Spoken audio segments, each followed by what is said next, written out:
రోజుల్లో ముఖ్యమైన సమస్య ఏంటంటే పిల్లల గురించి సమస్య. మరి ఈ రోజుల్లో ఉద్యోగాలు కష్టమైపోయినాయి, పిల్లలు చెప్పిన మాటలు వింటలేదు. బైబిల్లో ఏముందంటే తల్లిదండ్రులకి అవిధేయులు, కృతజ్ఞత లేనోళ్ళు అని ఉంది. కాబట్టి దేవుని నమ్ముకున్న బిడ్డలంగా, విశ్వాసులంగా మరి పిల్లల విషయంలో మన పాత్ర ఏంటి అనేది ఈరోజు మనం ధ్యానం చేసుకోబోతున్నాం.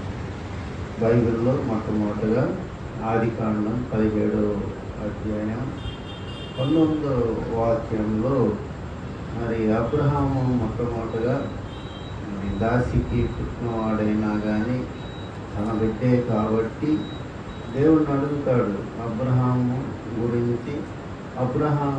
ఇష్మాయిల్ గురించి నీ సన్నిధిలో జ్ఞాపకం చేసుకోమని అడుగుతాడు. 17వ అధ్యాయము 19వ వాక్యంలో మనం చూస్తామన్నమాట.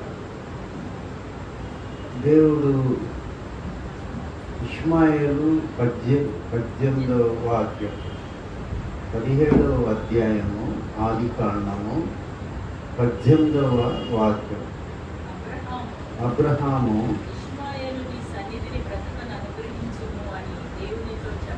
ఇష్మాయేలు నీ సన్నిధిని బ్రతుక అనుగ్రహించుము అని దేవునితో చెప్పగా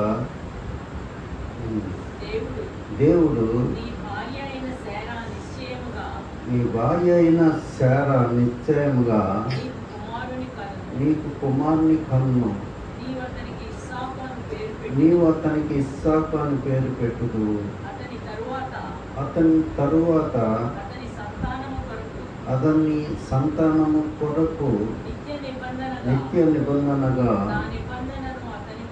నా నిబంధనను అతనితో స్థిరపరచెదను. ఇష్మాయిలును గూర్చి నీవు చేసిన మనవి నేను వింటిని. నేను అతన్ని ఆశీర్వదించి అతనికి సంతానాభివృద్ధి కలుగజేసి అత్యధికంగా అతన్ని విస్తరింపచేసేదను. అతడు 12 మంది రాజులను కన్ను, అతన్ని గొప్ప జనముగా చేశాడు. కాబట్టి ఇక్కడ మరి అబ్రహాము కుమారుని గురించి చింత కలిగి ఉంటాం. దేవుణ్ణి అడుగుతున్నాడు. విశ్వాసి కాబట్టి ఇష్మాయిల్ని నీ సన్నిధిలో జ్ఞాపకం చేసుకో అంటే అప్పుడు దేవుడు మరి నేను నీకు కుమారుని ఇస్తాను, ఇతను కాదు ఇస్సాకు, అతని ద్వారానే మరి నీ కుటుంబాన్ని ఆశీర్వదిస్తానని చెప్పి ఆయన ప్రార్థన చేశాడు. కాబట్టి అబ్రహాము దేవుడు ఏమంటున్నాడంటే అతని గొప్ప జనంగా నేను చేస్తాను, 12 రాజులు అతనిలో నుండి వస్తారు అని చెప్తున్నాడు అన్నమాట. అది ఇప్పటికి కూడా నెరవేరింది, నెరవేరుతుంది. ఇప్పటికి కూడా మరి అరబ్బులు వీళ్ళందరూ ఇష్మాయిలందరూ కూడా చాలా గొప్ప జనముగా ఉన్నారు.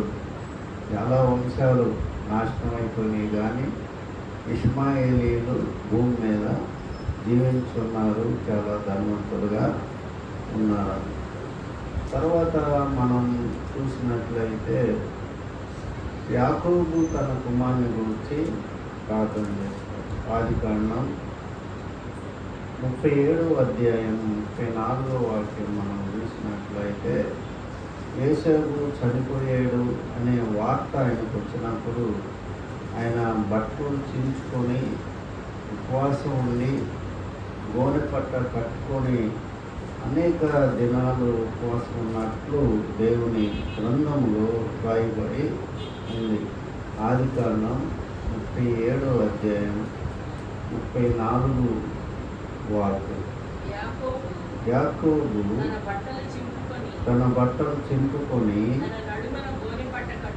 తన నడుమున గోనె పట్ట కట్టుకొని అనేక దినములు తన కుమారుని నిమిత్తము అంగలార్చుచుండగా అతని కుమారులందరూ అతని కుమార్తెలందరూ అతన్ని ఓదార్చుటకై యత్నం చేసిరి. అయితే అతడు ఓదార్పు పొందనల్లక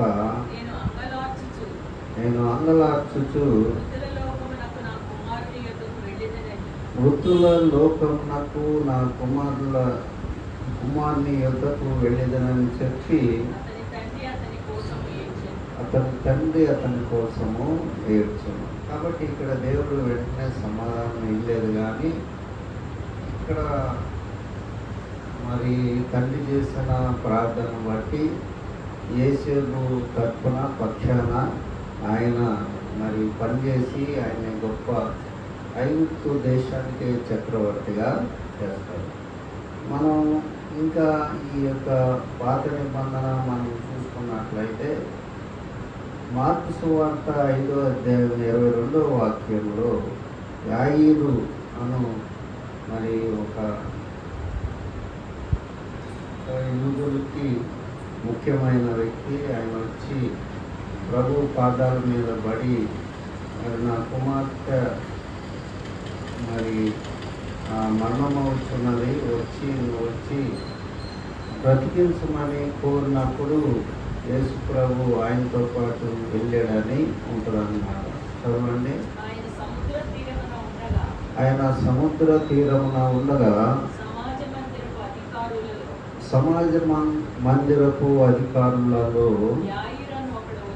యాయిరను ఒకడు వచ్చి ఆయనను చూచి ఆయన పాదముల మీద పడి నా చిన్న కుమార్తె చావనయ్యున్నది, అది బాగుపడి బ్రతుకున్నట్లు నువ్వు వచ్చి దాని మీద నీ చేతులు ఉంచవాలని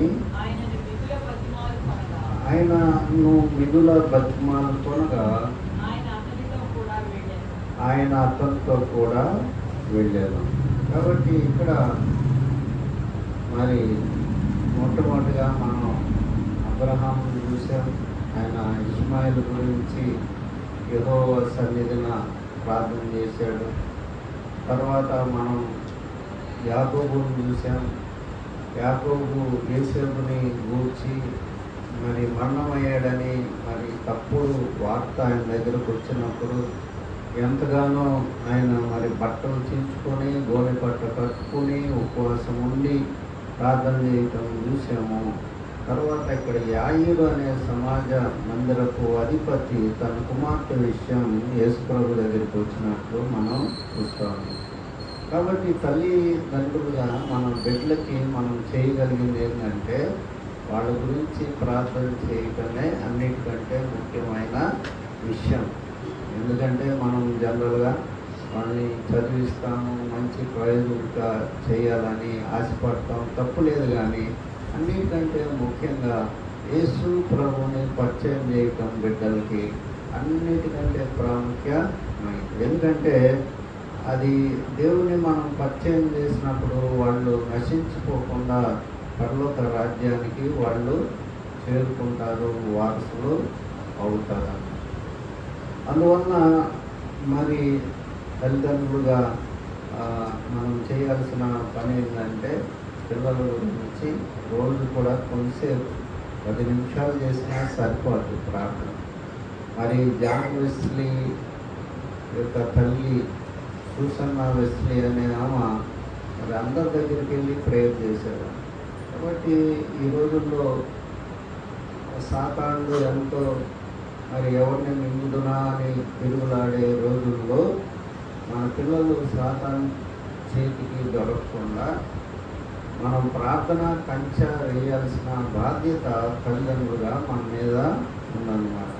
కాబట్టి ఇక్కడ యాయీరు అనే సమాజ మందిరపు అధిపతి వచ్చి యేసు ప్రభువుని అడిగితే మరి ఆయన పోయి ఆమెను బ్రతికించినట్లు మనం చూస్తాం అన్నమాట. తండ్రిగా మరి ఆయన మరి తన కుమార్తె విషయంలో మరి ఆయన పాదాల మీద పడి బతిమాలాడని ఉంటుంది అన్నమాట. అట్లాగే మనం పిల్లల విషయంలో ఆయన పాదాల మీద పడి మన ఆత్మ సంబంధంగా ఆయన బతిమాలుకోవాల్సిన పరిస్థితి ఉందన్నమాట. చాలామంది పెద్ద పెద్ద సేవకుల పిల్లలు తప్పిపోతారు. ఎందుకో మనకు తెలియదు. బైబిల్లో కూడా మరి సమయాల పిల్లలు తప్పిపోయినట్లు మనం చూస్తాం. వాళ్ళ గురించి లంచగొండ తర్వాత మోషే పిల్లల గురించి కూడా మరి బైబిల్లో మంచిగా రాయబడలేదు. వాళ్ళు ప్రార్థన చేస్తుంటారు వాళ్ళ తరపున, అయితే కుమారుల పక్షంగా వాళ్ళు సరిగ్గా ఉండలేదు. ఉదాహరణకి ఇస్సాకుకి మరి 2 కుమారులు ఉన్నారు, యాకోబు, ఏశావు. మరి ఇస్సాకు ఎంతో ప్రార్థనా పడు, అయితే ఏశావు మరి భ్రష్టుడు తిండిపోతూ వచ్చారని పక్కన ఉంది. మరి ఇస్సాకు ప్రార్థన చేయలేదా అంటే ఖచ్చితంగా చేస్తుంటాడు. ఆయన బాధ్యత అయిపోద్ది. మనం మన పిల్లల గురించి ప్రార్థన చేసినప్పుడు వాళ్ళు ఖచ్చితంగా గొప్ప భక్తులు అవుతారు, ప్రైజులు అవుతారని కాదు, కానీ తల్లిదండ్రులుగా మన బాధ్యత మనకి ఉంటుంది. అయితే దేవుడు ఏశావును కూడా ఒక మంచి ఆస్తిపరుడుగా, ఒక జనంగా చేసి వాళ్ళలో ఒక గజం కూడా మీకు ఈయనని ఇశ్రాయేలుతో అన్నట్టు మనం చూస్తాము. ఇదంతా ఎందుకు జరిగింది? ఇస్సాకు ఏశావు గురించి అర్థం చేస్తూ ఉంటాడు. తర్వాత మనం చూసినట్లయితే మత్తయి సువార్త 15వ అధ్యాయం 22వ వాక్యంలో కనాను స్త్రీ అనే ఒక ఆమె అన్యురాలు మరి ఆమె నిజ దేవుని దగ్గరికి వచ్చింది. ఎవరి కోసం? తన కుమార్తె దయ్యం బట్టి బాధపడుతుందని యేసు ప్రభు దగ్గరికి వచ్చినట్లు మనం చూస్తాం. మత్తయి సువార్త 15వ అధ్యాయం 22 నుంచి మనం చదివితే చదవండి. యేసు అక్కడి నుండి బయలుదేరి తూరు సీదోను ప్రాంతములకు వెళ్ళగా ఇదిగో ఆ ప్రాంతముల నుండి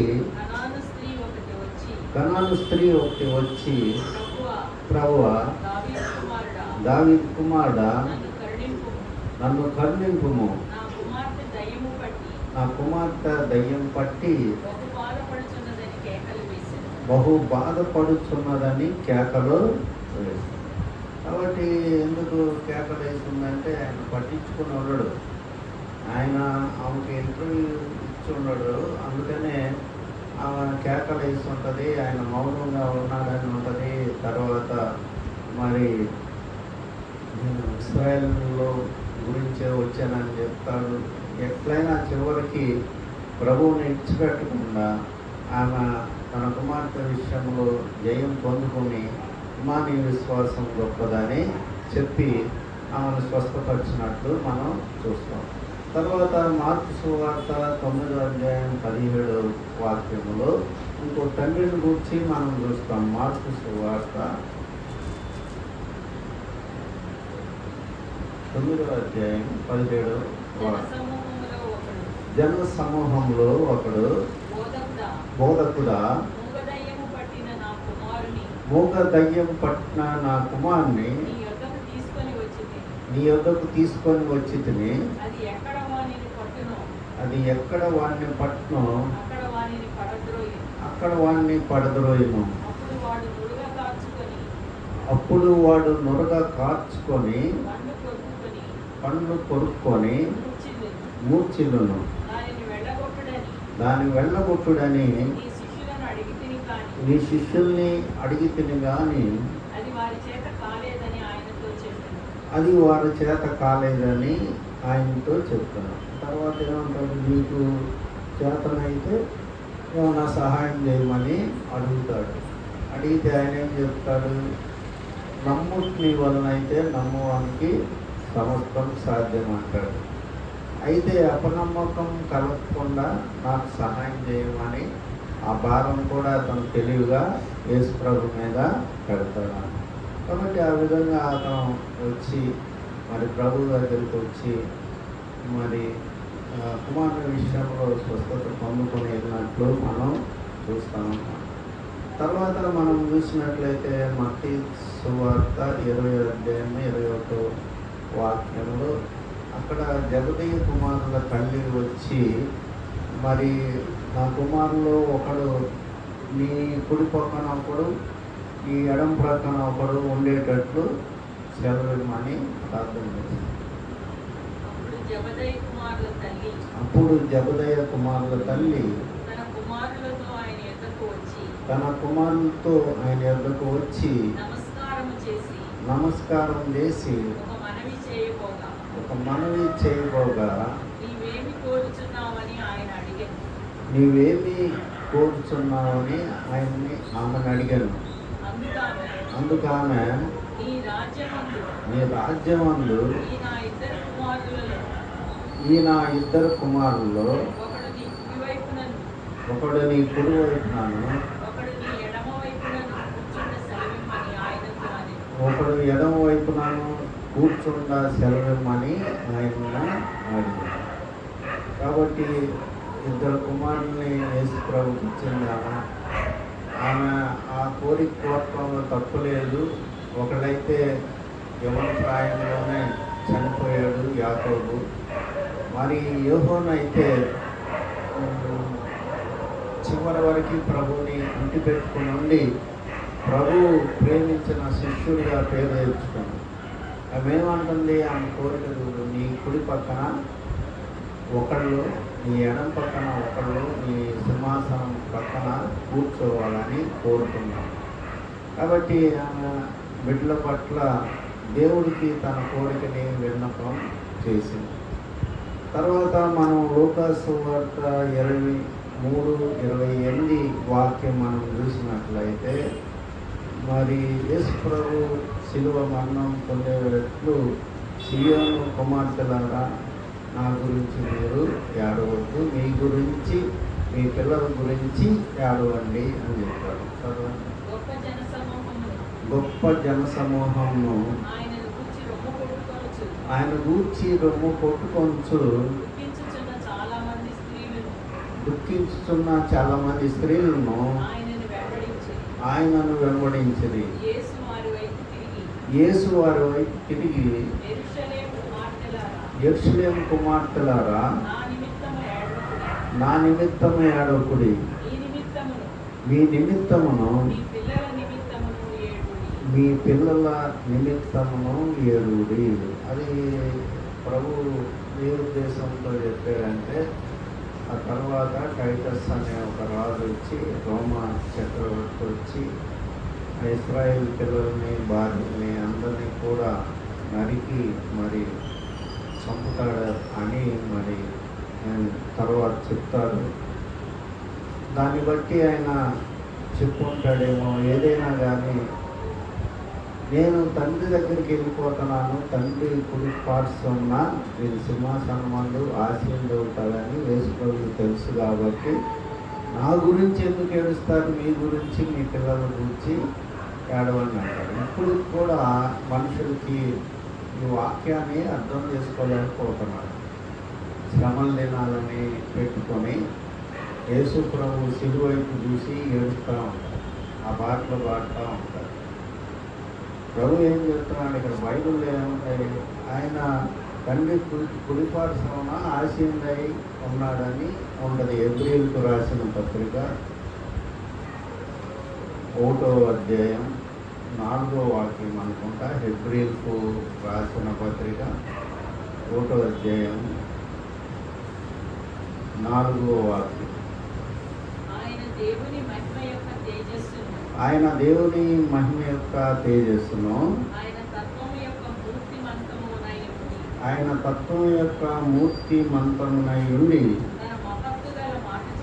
తన మహత్తు గల మాట చేత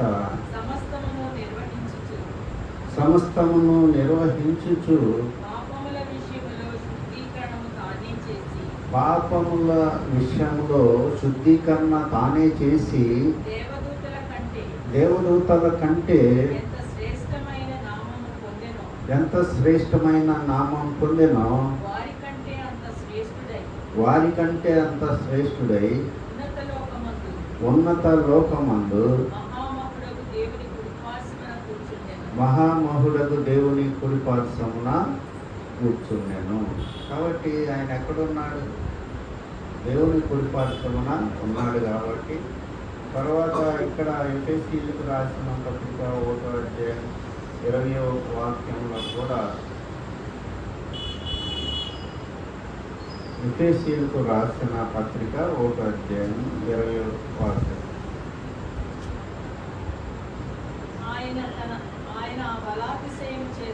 ఆయన బలాతిశయము చేత క్రీస్తుని మృతులలో నుండి లేపి సమస్తమైన ఆధిపత్యము కంటెను అధికారం కంటెను శక్తి కంటెను ప్రభుత్వం కంటెను ఈ యుగము నందు మాత్రమే కాక రాబో యుగమునందును పేరు పొందిన ప్రతి నామము కంటెను ఎంతో హెచ్చుగా పరలోకమునందు ఆయనను తన కుడి పార్శ్వమున కూర్చుండ పెట్టుకొని ఉన్నాడు.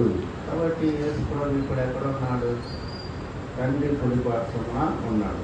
మనోళ్ళు ఏం చేస్తున్నారు? ఆయన చూసి ఏడ్చుకున్నారు. ఆయనే ఉన్నాడు, నా గురించి కాదు, మీ గురించి, మీ పిల్లల గురించి ఏడవండి అని ఆయన చెప్తున్నాడు. కాబట్టి వాక్యాన్ని అర్థం చేసుకునే పరిస్థితుల్లో మనం ఉన్నట్లయితే మనం మన బిడ్డల గురించి రోజు కూడా అది ఆయనకి ప్రార్థన చేస్తాం.